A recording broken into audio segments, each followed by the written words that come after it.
Elhamdülillahi Rabbil alemin. Salatu vesselamu ala nebiyyina Muhammed ve ala alihi ve sahbihi ecma'in. Amma ba'd. Biz Kur'an derslerin devam eterbiz.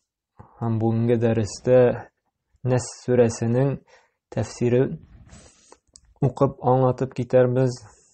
Nes suresi ol Felak suresinden soň keleyni. Biz alдағы derslerde etkençe İhlas, Felak, Nas bizge bik kerakli, muhim sureler. Bu surelerini indi yatlarga kerak, ma'nalarini tushunirga. Çünki o'tgan darsda Felak suresinde algancha Alloh Taala barliq yovuzliklarni, shakilliklarni barliqqa keltirdi, ham ul g'ana barliqqa keltirgan ko'ra ondan saqlay oladi deb. Ham o'tgan darsda aldık indi bu Künçü kişilerden saklanır üçün, şuşu tüyünlerge örüşü, sihirçi hatınlardan saklanır üçün, şuşu Felak suresini okurga kerek dedik indi.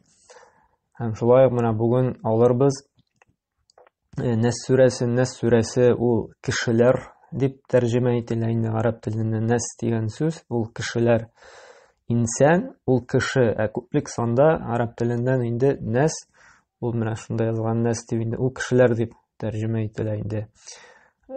Монда инде бу сүрәдә шулай Аллаһ Таала кешеләрнең Раббысы, хуҗасы, патшасы, хакыйкый илаһы икән ассызыклана инде. Һәм бу сүрәдә без нәрсәдән Аллаһ Тааладан саклауны сыйыну сорыйбыз. Ул шайтанның, җиннәрнең безгә төрле вәсвәсә кылуыннан. Чөнки асылда кешегә төрле явыз эшләргә, начар эшләргә инди, кытырта, вәсвәсә кыла шушы шайтаннар, җиннәр. Менә бит кешедә бит әйтә бит, менә миндә ике төрле кеше яши дип. Берсе яхшы, берсе начар дип инде. Яки мине кемдер кытыртып тора дип инде. Һәр кешедә бар инде ниндидер менә вәсвәсә кылына, ниндидер начар уй фикерләр килә. Теге кайбер кеше шул хәтле күп начарлык, әшәке гамәлләр эшли, уйлап куясың, каян аңа башына шундый уй фикерләр килә икән соң дип инде. Менә бу сүрәдә инде төрле безгә начар уй фикерләр килмәсен өчен, төрле вәсвәсәләр безнең калбыбызга үтеп кермәсен өчен безгә Аллаһ Тааладан шушы шайтаннарның вәсвәсәләреннән саклауны сорарга кирәк. Иң беренче аятта да Аллаһ Субханаһу ва Тааля әйтергә куша. Кул дигән сүз араб телендә әйт дигән сүз. Һәм без аны күп тапкырлар инде дәресләребездә кабатлаганбыз. Кул дип каф каты хәреф һәм безнең инде каты чыгарга тиеш. Кул дип. Гәрдә без кул дип әйтәбез икән, ул вакытта аша дигән сүзгә ия була мәгънәсе. Кул дисәң әйт дигән сүз. Әйтти, аузу саклау, сыйыну, сорыйм дигән сүз. Кемнән саклау, сыйыну сорыйбыз инде? Би Рабб, Раббысы дигән сүз. Кемнең Раббысы? Әннәс, кешеләрнең Раббысыннан сыйыну, яклау, сорыйм. Һәм бу аятка кайтачакбыз әле. Маликин нас. Малик патша дигән сүз. Кешеләрне нас кешеләрнең патшасыннан. Кешеләрнең Раббысы дидек, кешеләрнең патшасы дидек. Һәм нәрсә? Илаһин нас. Кешеләрнең илаһы дидек. Хәзер инде без һәрбер аятны бәйнә аңлатып китербез. Ягъни кешеләрнең илаһыннан, кешеләрнең патшасыннан, кешеләрнең Раббысыннан нишлибез? Сыйыну, яклау сорыйбыз. Ягъни менә бу галәмнәрнең инде хуҗасы, Раббысы кем? Аллаһ Таала. Шулай бит? Күкләрне һәм җирләрне бар итте Раббыбыз Аллаһ Таала. Һәм ул гына идарә итә, ул гына кояшын чыгара, ул гына яңгырларын яудыра, ул гына безгә төрледән төрле тәмле ризыклар, ниъмәтләр биреп тора. Һәм шулай ук Раббыбыз Аллаһ кешеләр белән дә идарә итә.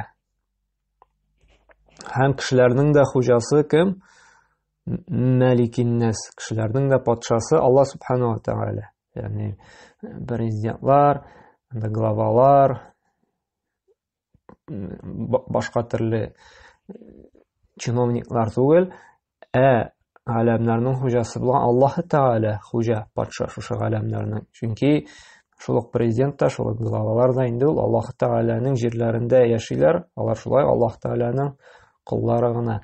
Ләкин бу галәмнәрне идарә итүче хуҗасы ул кем? Аллаһ Субханаһу ва Тааля. Һәм шуңа да менә кешеләрнең Раббысы булганга күрә, кешеләр белән идарә иткәнгә күрә, әгәр дә без менә моны дөрес аңласак, безнең күп кенә кеше белән муамалат кылганда күп кенә проблемаларны чишергә җиңеләячәк. Ничек итеп, мәсәлән, мисаллар китерик, аңлар өчен. Гадәттә без берәр дустыбызга мөрәҗәгать итәбез икән, берәрнинди ярдәм сорап инде, һәм ул безгә ярдәм итмәсә, без күп вакытта үпкәлибез аңа. Булай бит. Ни өчен? Чөнки ул менә булышмады дип уйлыйбыз. Әмма дә ләкин төптәнрәк карап карасак, уйлабрак. Әйе, аның ихтыяр көче бар, аның теләге бар. Әмма дә ләкин безгә ярдәм итәргә, шушы дустыбыз безгә ярдәм итмәскә, күңеленә шушы теләкне, шушы уйны кем сала? Аллаһ Субханаһу ва Тааля сала. Шулай бит? Димәк, монда дустыбызга үпкәләргә кирәкми. Димәк, Аллаһ Тааля ни сәбәпледер, без белмибез, ниндидер хикмәт ята. Шушы кешенең, шушы дустыбызның, шушы танышыбызның күңеленә шушы ярдәм фикерен салмаган. Моңа инде җитди сәбәпләр булырга мөмкин. Яки шушы ярдәм итсә, аннан соң инде күпмедер заманнан соң безгә шушы танышыбыз килеп төрттерергә мөмкин. Мин сиңа ярдәм иткәнем, давай син миңа тиеш дип анда, шулай итеп тагын да мөнәсәбәтләр бозылып китергә мөмкин. Яки башка хикмәт булырга мөмкин. Ярдәм итер дә инде тагын бүтән төрле проблемалар чыгарырга мөмкин. Аны хикмәтен без белеп бетерә алмыйбыз. Безнең инде акылыбыз бит инде шикләнгән, бөтен хикмәтен ахырына хәтле без белеп бетерә алмыйбыз. Әмма ләкин кеше ярдәм итмәсә, яки кеше безгә берәр шәкеллек эшләсә, ул барыбер әле менә Аллаһ Тааля күңеленә салган була аны. Ниндидер сәбәпләр белән. Шуңа күрә дә безгә иң беренче Аллаһ Таалядан сорарга кирәк. Эй Раббым бер Аллаһ, менә шушы кешенең күңеленә салсаң иде, миңа ярдәм итүне. Яки Аллаһ Тааля кешенең күңеленнән алып атсаң иде, миңа явызлык кылуны.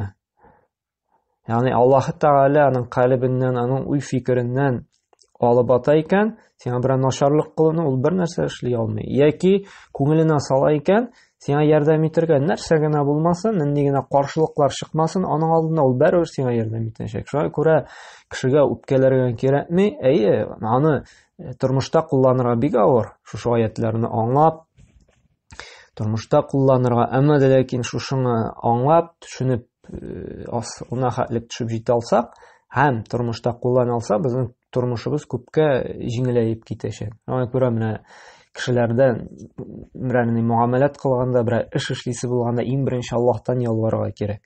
Раббым бер Аллаһ, шушы эшемне җиңеләйтсәң иде, шушы кеше белән исән-сау гына сәфәргә барып кайтырга ясыны, араларны бозмыйча инде дип, берәрнинди табибка да барасыбыз була икән, берәр операциягамы яки бүтән төрле дава алыргамы, безгә иң беренче Аллаһ Таалядан сорау кирәк. Раббым бер Аллаһ, шушы табибның калбинә рәхимлек салсаны, мехрибанлык салсаны, миңа ярдәм итсен, ихластан, чын күңелдән бар көчен, тәҗрибәсен җигеп мине даваларга тырышсын, Аллаһ Тааля аның калбинә, күңеленә шундый ярдәм хисен салсаң дип Аллаһтан ялварырга кирәк. Шуңа күрә Аллаһ Тааля салса гына кеше безгә чынлап торып ярдәм итәчәк. Шуңа күрә кешегә үпкәләп йөрергә кирәкми.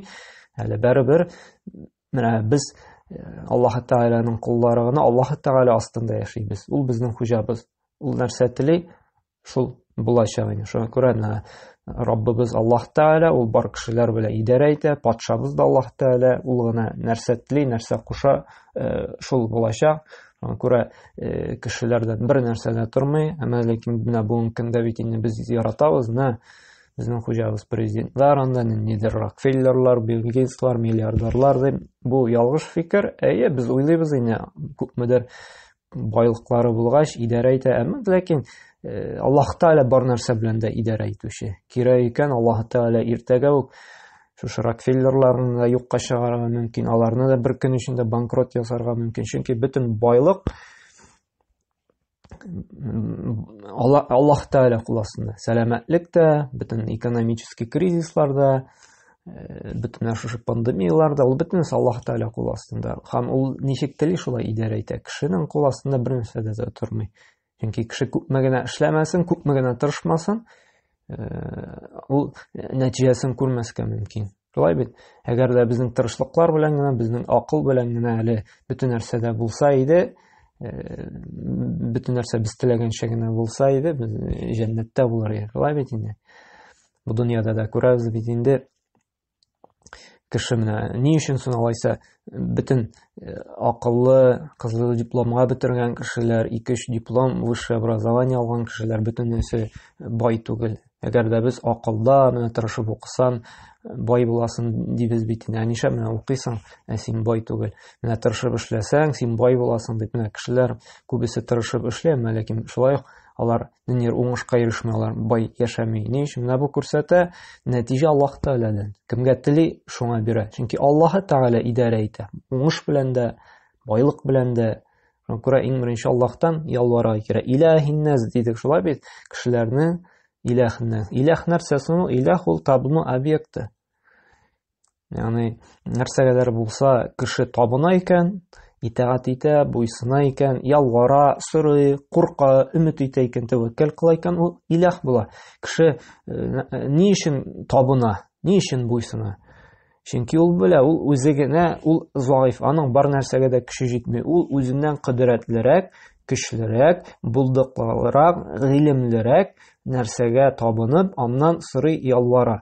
Шулаймы? Сәламәтлек сорый, ул байлык сорый, ул тәрбияле, акыллы балалар сорый, ул яхшы хезмәт хакы булган эш сорый, яхшы йөри торган әйбәт машина сорый, гаилә бәхете сорый, гомумән башка төрле яракларын сорый.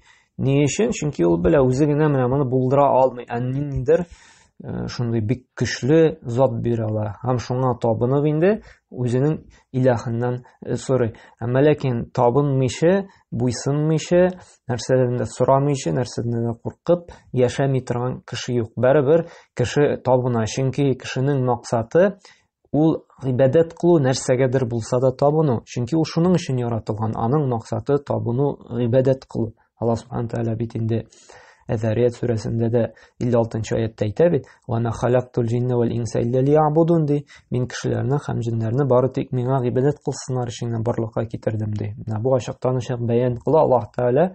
Менә бу барлык кешеләрне дә бар иткән. Ни өчен? Менә шушы илаһка, Аллаһ Тәгаләгә гыйбадәт кылсыннар өчен. Әмма ләкин кайбер кеше әйтә бит: "Менә гыйбадәт кылмыйм, яшим бит әле. Димәк, гыйбадәтсез дә яшәп була" дип. Бу ялгыш фикер. Кеше шушындай фикер әйтә икән, ул үзенең нәфесенә гыйбадәт кыла. Нәфесе нәрсә эшли, шуңа буйсына. Нәфесе нәрсәгә этәрә, шуңа итәгать итә. Бу бит инде гыйбадәт, буйсыну, табыну шулай. Әмма ләкин мусульман кешесе ул белә, хакыйкый галәмнәрне идарә итеп торучы, бар нәрсәгә дә кудрәт иясе, бар нәрсәне бирүче Аллаһ Тәгалә. Шуңа күрә калган кеше уйлап чыгарган инде илаһлар, алар бернинди дә ярдәм бирә алмый. Һәм шуңа күрә аларга ярдәм итүдән файда юк. Һәм шушы Аллаһ Тәгаләнең кешеләрнең илаһы дигәч, кешеләрнең патшасы дигәч, кешеләрнең Раббысы дигәч, Аллаһ Тәгаләдән сыйыну, яклау сорыйбыз. Мин шаррил васвасил ханнас. Васваса кылучы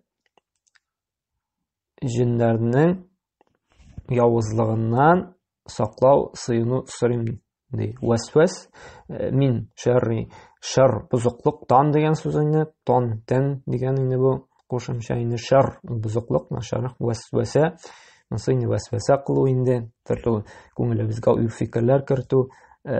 Ханнас ул шитләшү, шигенүче дигән сүз инде. Нәрсә дигән сүз? Моның инде тәрҗемәче вәсвәсә кылучының шигенүче шайтанның явызлыгыннан саклау сорыйм дигән сүз инде. Чөнки ханнас нәрсә дигән сүз? Шигенүче, шитләшү, ерагайшу дигән сүз. Әгәр дә Аллаһы Тәгаләне зикр итсәң, һәр вакытта да инде Аллаһны исеңдә тотсаң, субханаллаһ, әлхәмдүлилләһ, шушы Куръаннарны әйтсәң, инде башка Аллаһ Тәгаләне данлый торган, мактый торган сүзләр әйтсәң, шайтан шитләшә синнән, ерагая, һәм ул сиңа вәсвәсә кылудан туктый. Әгәр дә кеше Аллаһны зикр итүдән гафил булса, ул тагын да күбәя, тагын да үзенең инде вәсвәсәләрен кыла башлый. Шулай бит? Без бит инде күрәбез, әгәр дә кеше гомумән Аллаһны искә алудан ерагая икән, гафилләнә, гомумән Аллаһ Тәгаләне бар дип тә белми икән, аңа менә шайтан килеп төрле явызлыкка, начарлыкка, гөнаһ кылуга вәсвәсәләр кыла. Һәм без инде моны тормышта да күрәбез. Әгәр дә кеше менә бу Аллаһның барлыгын, берлеген танымый, яки таный белә, әмма ләкин аның кушканнарын үтәмәй икән, ул күрәбез нинди генә гөнаһ кылып бетерми. Шулай бит?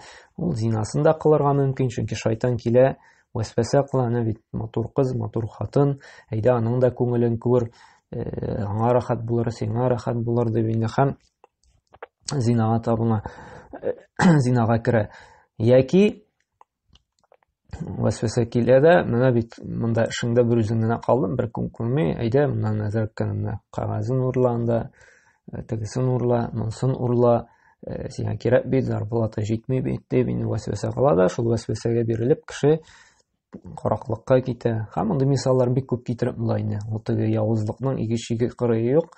Кеше нинди генә бүгенге көндә гөнаһ кылып бетерми. Шушы гөнаһларның асылы нәрсә ул? Менә шушы шайтан вәсвәсә кылуы. Һәм кеше нәфесен, калебен, күңелен чистартып паклап тормый икән, ул вәсвәсәләргә бирелүчән була. Ягъни аның иммунитеты булмый, иммунитет нык булмый.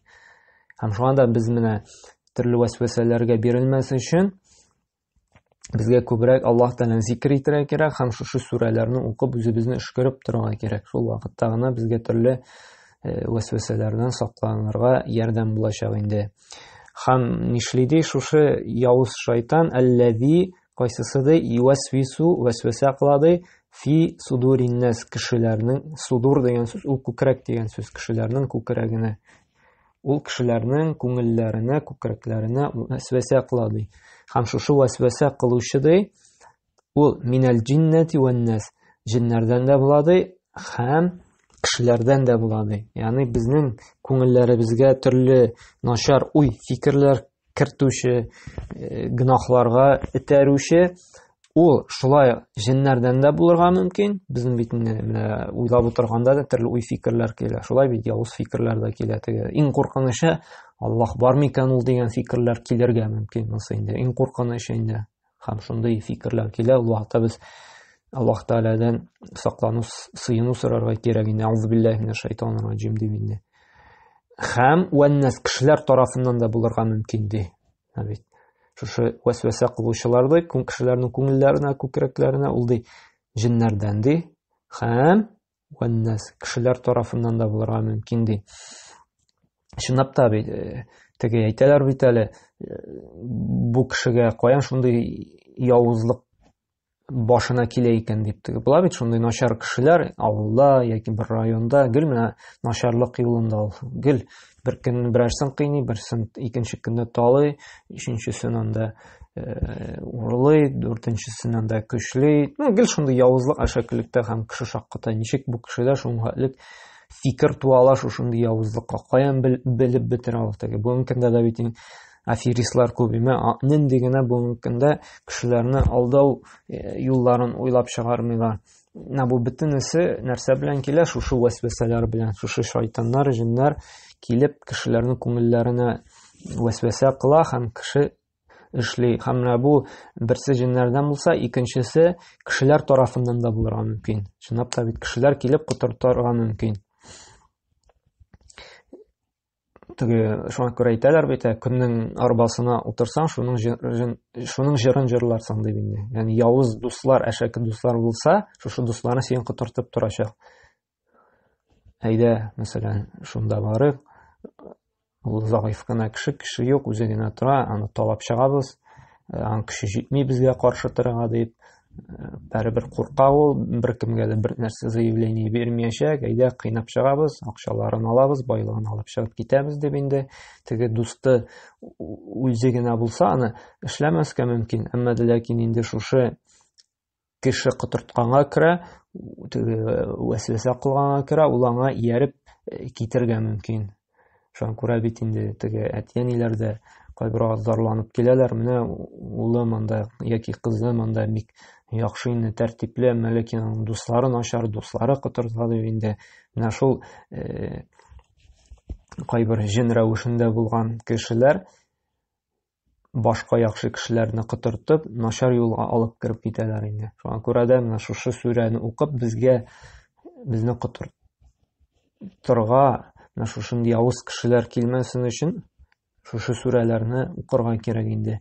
Һәм гомумән дуслар сайлаганда да безнең арада нинди кешеләр бар, безгә шулай карарга кирәк, теге фильтрация үткәрергә кирәк. Әгәр дә ул кешеләр безгә файда гына китерә икән, яхшы яктан инде теге файда ягыннан дигәч, теге уйларга кирәкми, акча файдасы бу кешедән файда күрсәм дус булам, берни файдасы булмаса ерак булам, андый түгел. Менә дустың үзеннән дә хәерлерәк, яхшырак булырга тиеш.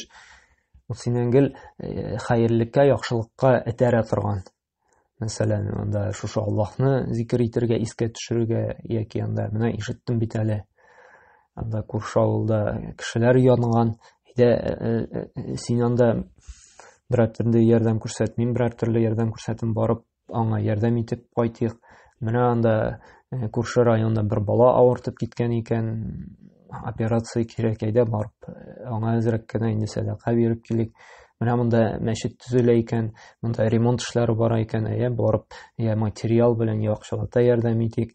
Менә әгәр дә дустың шушында гел изгелеккә, гел ярдәмгә этәреп тора торган, искә төшереп тора торган шундый яхшы дус була икән, мондыйлар белән дус булырга кирәк. Әгәр дә инде киресенчә явызлыкка, әйдән дә эшергә барабыз, әйдән дә сугышырга барабыз, әйдән дә зина кылырга барабыз, әйдән дә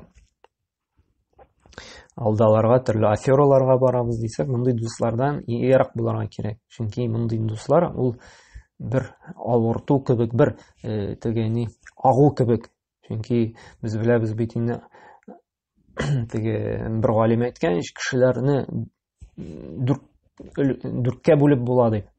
Беренче төркеме ул ризык кебек ди.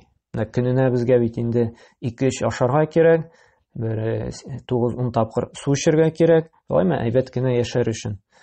Менә кешеләр дә шундый була ди, теге азык-төлек кебек һәр көнне кирәк булучы. Ул ди галимнәр ди, ул ди гыйлем әһелләре ди, гел тормышыбызны яхшыртыр өчен ди, алардан сорап, гыйлем алып белеп торыр өчен ди инде. Икенче төр кешеләр ди, ул ди врачлар кебек ди, табиблар кебек ди. Теге авырткан вакытта килеп дәваланып аласың. Шулай бит инде теге табибларга без һәрдаим һәр көнне мохтаҗ түгел, әмма ләкин авырта башладык икән, без килеп инде алардан ярдәм сорап инде, алар безгә ярдәм кулы сузалар. Һәм менә мондый кешедә дә инде, ягъни дусларды безгә шушындый ярдәм вакытында, кирәк вакытында килеп ярдәм итәләр. Ул инде теге тормышта кирәк була торган эш вакытында инде. Мәсәлән, берәр нәрсә ватылды, рәтләргә кирәк, яки берәр кая илтеп куярга кирәк ди. Һәм син сорадың, вакытлыча гына аңа инде түлисең дә инде, ул синең хезмәтеңне башкара. Ягъни вакытлыча. Икенче төр кеше, өченче төр кеше ди, алар ди авыру кебек ди. Мәсәлән, без бик кайбер вакыт авыртып китәбез, шулай бит. Авыртып киткәч, бер вирус эләкте ди, салкын тиде ди. Без авыртып ятабыз ничәдер көн. Һәм шушы авыртуны даваламыйбыз икән, ул авырту инде тагын да инде безнең организмыбызда инде киңәеп китеп, тагын да инде таралып, безне ахыр чиктә үлемгә дә илтергә мөмкин, яки анда инвалидка җиткерергә мөмкин.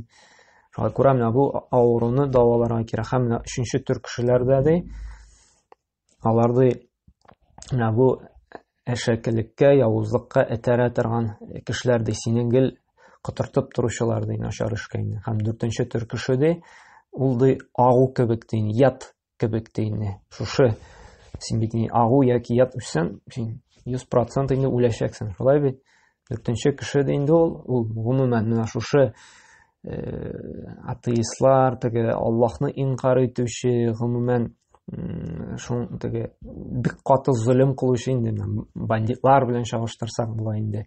Чөнки булар белән лексән, син 100% халак булачаксың инде бу дөньяда, явызлык, әшәкелек юлына басып, юкка чыгачаксың инде. Шуңадай менә шушы дүрт төркем кешенең дә инде менә бу беренче, икенче төркем кешеләре белән инде мөнәсәбәттә булырга кирәк инде. Өченче, дүртенче төркем кешеләрдән инде сак булырга кирәк дип әйтәләр инде галимнәр. Әгәр дә халак буласың килмәсә инде.